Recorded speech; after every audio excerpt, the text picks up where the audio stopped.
So let's hook up with my favorite camp in Ontario, Canada, Camp White Pine, about 2 hours north of Toronto, not only to talk camp, but most important, let's talk about kids and children and how they're feeling and affected by this pandemic. The camp director and owner is Adam Cronick, and he joins me now north of Toronto, where the wind is blowing gently through the pine trees. Don't tell me it's a rainstorm right now. I have the memory of a glassy lake and a good smell of pine, and I want to be there.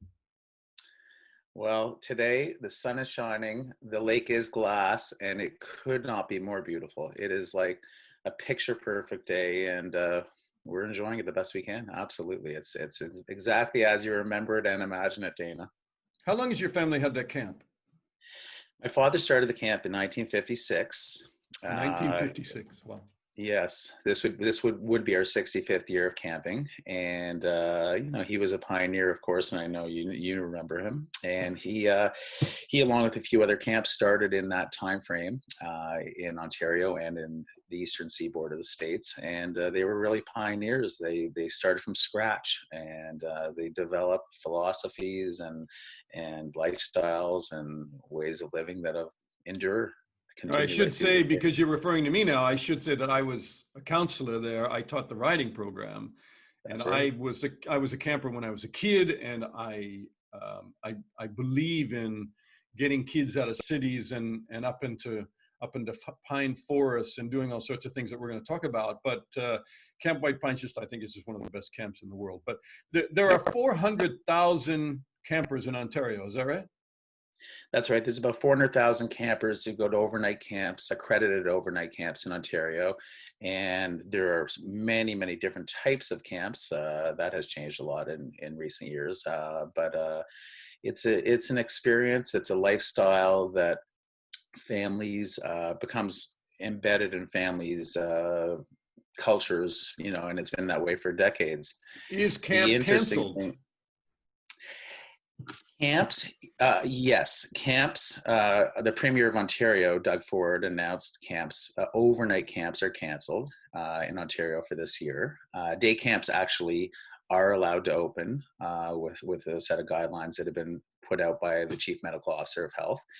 But overnight camps are canceled in Canada, and in the United States, the only place I know of offhand, and I'm not exactly sure about the accuracy, but the only place that camps may possibly open is Maine. Most other states, Andrew Cuomo in New York announced the overnight camps are not opening this summer. So basically, for the most part, camps are shut down, yes. Does that just break your heart this year? It's been an emotional roller coaster for everybody. It's hard to put into words how we feel. I'm going to make you do that. Pardon me? I'm going to make you do that. So. Yes. Well, it's I mean, as I said, for 65 years, our camp has been running, and I've been here for 60 of them, and it's almost surreal and unimaginable. I think, obviously it was a gradual process coming to this stage, so we weren't shocked, but we were still shocked. To put it mildly, to watch the impact. I have a 27-year-old son and a 24-year-old daughter who are in work with me in camp as well. With my wife, it's very much a family business. To see the impact on them was, and the passion, and it was unbelievable. And then the biggest thing for myself, and I really can speak for other camp directors because I know they've experienced the same thing, to see the impact on our camper families and how much it means to them and how passionate these families are. I say that, our kids, the kids who come to camp, it's almost like in their DNA from birth. Their parents have talked to them about camp, and they start going on days and weekends when they're young kids. To see how emotional and how hard it has hit them is really, it's been heartbreaking, but also, warming to our hearts, and to see it, and we realize they love it, it impacts their lives so much. No, I mean, if you've never been to camp, well, I mean, first of all, people who don't understand camp culture, there are 6 million in the US alone, kids that go to camp. right. And so there are millions of children that do this. They do it in Europe as well, in Switzerland and other places. But, people wait all year to see some of their camp friends that come up from all over the place, or from Oh, different countries and different places. And then if you have never been there for the last day of camp, uh, there are a lot of tears as people say goodbye again and wait for the next year. absolutely. Absolutely. Yeah. Typically kids start at our camp, and many camps, they start going to camp when they're about 7 or 8 years old, and they often go right through until they're on staff, often for 4, 5, 6 or longer years. And so when they hit their 13th year at our camp, they get their Lifetime Achievement Award. And every year we have, we could have 10 to 15 people getting it. People go forever. I mean, as they say, once they become staff, it's the best job they'll ever have. Well, look at you, camper in Yeah, chief, exactly. right? When I graduated from grad school, my grandfather said to me, you have the best job of anybody in your graduating class. Until this year, he was probably right. So financially, I know you guys own your camp, and I assume you're in Right. good solid ground. But I mean, there are other camps that will struggle with this.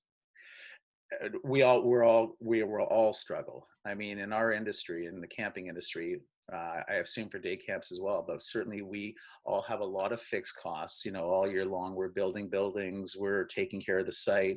We have office staff, we have maintenance staff, and we have insurance. We have all sorts of fixed costs that are very, very high, a high portion of our costs. And for almost for 2 years, we were running our operation without any income. So yeah, it's very financially challenging for many camps, for all camps. And I hope and think most will make it through, but it's going to take years to recover, and where we will be in a year or two, we don't know as well. So it is a very big challenge for sure. So look, I consider you, and it'll get you to raise your eyebrows probably. I consider you a child psychologist. I know you're not a licensed one, but you Yeah. probably know more about kids than just about anybody I've met, because you have had thousands of them. Yeah. And how do you think kids are feeling right now in the wake of this COVID-19? And not in the wake of it, we're still in the middle of it. Right, right. Well, my wife actually is a social worker, and she's probably the better one to answer that question. But that being said, I mean, I think we all know, the impact of being with their parents for so long, being isolated from their kids, from their friends, and being at home for now. I mean, we're on to our 4th month, I guess, at home, 3rd, 4th month, and it's devastating for the kids. The kids' mental health, the impact on them is truly astronomical, and they need to have the social experiences of being outdoors, being with relating to their peers, being in school, being at camp. And it is the negative impact will be very challenging and very hard. What is the great experience for kids when they go to a camp? Because I've read lots of Yeah. psychological articles about parents these days don't allow their kids to kind of be independent. We spend too much time taking them here and managing their life from hour to hour. And there's an example of the little girl who falls over in the park, and their parents come running over right away, rather than just kind of let her sit there for a minute, know that she's okay and that she can get up on her Yeah. own. And I Yeah. think that's what a lot of kids do in camp. They get up on their own in all sorts of ways. That's right. And I use a saying. I think as the world changes, camp is the one place that stays the same. And the values and the philosophies that my father started 65 years ago still exist today. And as the world becomes more technological, with parents who are over involved, let's say, whether they're Guilty, helicopter parents. guilty. Yeah, we're all guilty. We all are, or they're snowplow parents. Camp is the one place where they can get back to what really matters. Where the kids can go and learn how to talk to their friends and work through differences, learn how to collaborate, cooperate, learn how to live together with staff members, working with them and giving them advice and supporting them, and learn how to feel good about themselves as individuals. So, you know, when they at our camp we our canoe trips are mandatory, so each cabin group goes out with trippers and their counselors, and they have to go on a cabin canoe trip, and it's the one thing that kids complain about more and more than anything else. And of course, when they come back, they say that was great, and we know they need to sleep on a route. They need to experience the discomfort of being in a tent and having it rain and the tent getting wet, and to work through these things together as a group, and be away from their iPads and phones and technology. So, camp is the one place where they really grow as individuals and have fun, make lifelong friends, but get away from the world and are able to be themselves and let loose and enjoy. And it's so special in that way. And that's what I hope never changes. Do you think kids are less resilient now? Are kids in 2020 different than when you and I went to camp as campers? Yes, for sure. I mean, there's no question. I think as parents, we coddle our kids a lot, and we need to let them, as you say, fall and get dirty and roll around and get up and move on and continue to play. And so it's hard as a society. We're very much, not just parents, but we're all over involved, and we're all judging every detail.